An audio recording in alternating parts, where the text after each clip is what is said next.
if you're buying a property, especially with some acreage, we want to know exactly where your property is and how it runs. This GIS map, it's not a survey. It's not the same thing. It doesn't identify where the property corners are and where the property lines are exactly. Now, that's what a survey does. A lot of times you'll see this online or in the listing paperwork or the buyer's paperwork when you go to look at a property. An agent might bring that.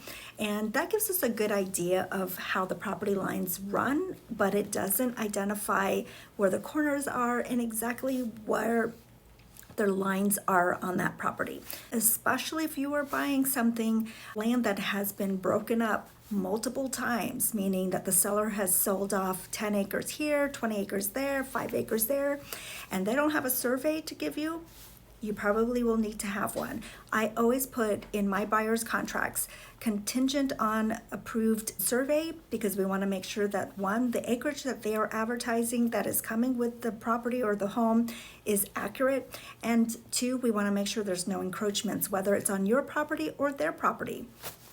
And it just gives you peace of mind.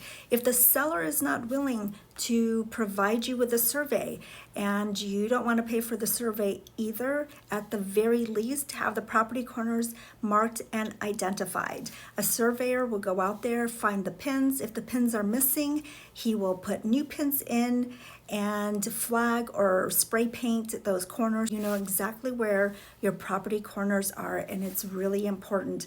Don't ever assume that the GIS map is accurate or that where your neighbor or the current owner mows their grass is the actual property lines.